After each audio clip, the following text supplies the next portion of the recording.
ಎಲ್ಲಾ ಹಾನಿಯಿಂದ ಕೂದಲನ್ನು ರಕ್ಷಿಸುತ್ತೆ. ಬರೀ Amrut Noni reach root premium hair oil. ಬಯಸುತ್ತೀನಿ. ಉತ್ತರ ಕರ್ನಾಟಕದಲ್ಲಿ ಎಲ್ಲ ಕೂಡೊಟ್ಟು 22 24 ಬರ್ತಕ್ಕೆ ಪರಸ್ಪರ ಹೇಳೋದು ಬೇಡ, ಯಾಕೆ ಮತದಾನಕ್ಕೆ ಅಪಮಾನ ಆಕೈತೆ. ಅದು ನಮ್ಮ ಭಾರತೀಯ ಜನತಾ ಪಕ್ಷ ದೇಶದಲ್ಲಿ ಪ್ರಧಾನಮಂತ್ರಿ ಮೋದಿಯವರು ಮಾಡಿದಂಥ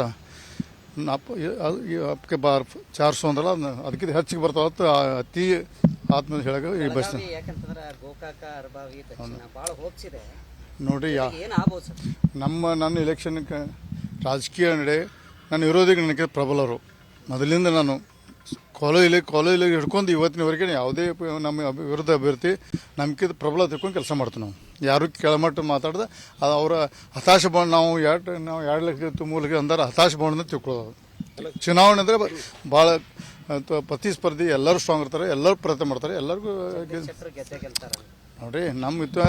ನಮ್ಮ ಆತ್ಮವಿಶ್ವಾಸ ಭಾರತೀಯ ಜನತಾ ಪಾರ್ಟಿ ಇಡೀ ದೇಶದ ಉದ್ದರ ಮೂಲೆಗಳನ್ನ ಭಾರತೀಯ ಜನತಾ ಪಕ್ಷಕ್ಕೆ ಎಲ್ಲ ಆಶೀರ್ವಾದ ಮಾಡ್ತದೆ. ನಮ್ಗೆ ವಿಶ್ವಾಸ ಇದೆ. ನೋಡ್ರಿ, 500,000 ನೋಟ್ ಕೊಟ್ಟು ಕ್ಯಾಶ್ ಗೆದ್ದರೆ ದಿನ ಒಬ್ಬ ಎಮ್ ಎಲ್ ಎ ಮತ್ತು MP ಹಾಕಾರ. ರೊಕ್ಕ ಮೇಲೆ ಆಗ್ಬೇಕಾದ್ರೆ ಸಾಧ್ಯ ಇಲ್ಲ. ಅದೊಂದು ವಾತಾವರಣ ಮಾಡೋಕ್ಕೆ ಕ್ಯಾಂಡಿಡೇಟ್ ಭಾಳ ವೀಕ್ ಇದ್ದರೆ ರೊಕ್ಕದ ಪ್ರಮಾಣ ತರ್ತಾರೆ. ಕ್ಯಾಂಡಿಡೇಟ್ ಆತ್ಮವಿಶ್ವಾಸ ಜಾಸ್ತಿ ರೊಕ್ಕ ಹಂಚೋದಿಲ್ಲ. ಪಕ್ಷದ ಬಗ್ಗೆ ವಿಶ್ವಾಸ ಇದ್ದರೆ ರೊಕ್ಕ ಹಂಚೋಲ್ಲ. ನಮ್ಮ ಮತದಾರ ಮೇಲೆ ವಿಶ್ವಾಸ ಇದ್ದರೆ ರೊಕ್ಕ ಹಂಚೋಲ್ಲ. ನಾವು ಭಾರತೀಯ ಜನತಾ ಪಕ್ಷ ಆ ಮಟ್ಟಕ್ಕೆ ನಾವು ಹೋಗೋಲ್ಲ. ಈಗ ಗೋಕಾಕ ಮತ್ತು ದಕ್ಷಿಣ ಕ್ಷೇತ್ರದ ಶಾಸಕರಿಬ್ಬರು ಕೂಡ ಗುಂಡಾಗಿರಿ ಮಾಡ್ತಾ ಇದ್ದಾರೆ. ನೋಡ್ರಿ, ಅದನ್ನ ಬೇಡ. ಈಗ ನಾವು ಜೂನ್ 4 ನಂತರ ಮಟ್ಟ ಯಾವುದೋ ವಿಷಯ ಮಾಡೋದು ಬೇಡ. 4 ನಂತರ ನಿಮ್ಮ ಎಲ್ಲ ವಿಷಯಕ್ಕೆ ನಾನು ಉತ್ತರ ಹೇಳ್ತೀನಿ. Thank you. ವರ್ಷದಿಂದ ನೀವೇ ಒಂದು ಮಾತು ಹೇಳಿದ್ರಿ, ರಾಜಕಾರಣ ವಿಚಾರದಲ್ಲಿ CD ಫ್ಯಾಕ್ಟರಿ ಇದೆ ಅನ್ನುವಂಥದ್ದು.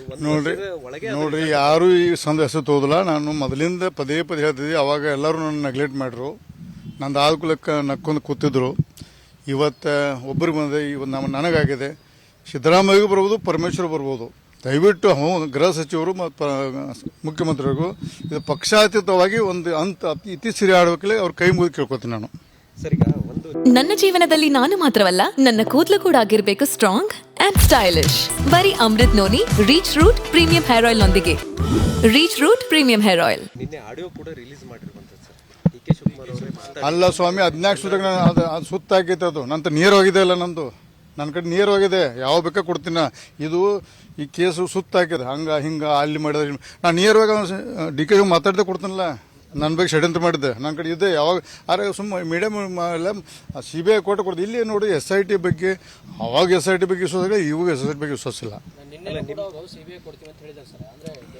CBI ಕೊಟ್ಟು ಸಹಿತ ಹಾಲಿ ಸುಪ್ರೀಂ ನ್ಯಾಯಾಧೀಶ ಅದಕ್ಕೆ ಮಾನಿಟರ್ ಮಾಡಬೇಕು.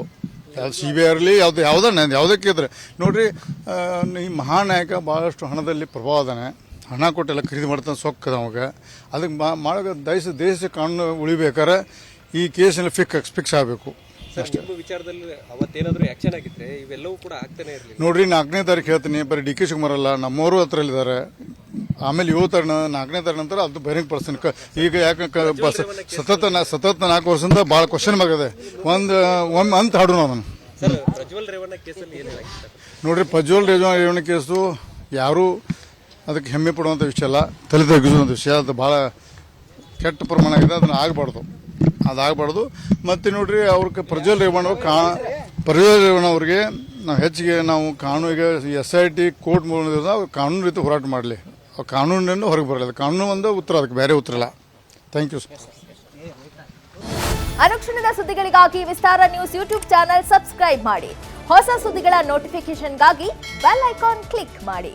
ಲೇಟೆಸ್ಟ್ ಅಪ್ಡೇಟ್ಸ್ಗಾಗಿ www.vistaranews.com ವೆಬ್ಸೈಟ್ಗೆ ವಿಸಿಟ್ ಮಾಡಿ. ಅಂಗೈಯಲ್ಲೇ ಜಗತ್ತಿನ ಸುದ್ದಿ ತಿಳಿಯಲು Vistara news Kannada app download ಮಾಡಿ.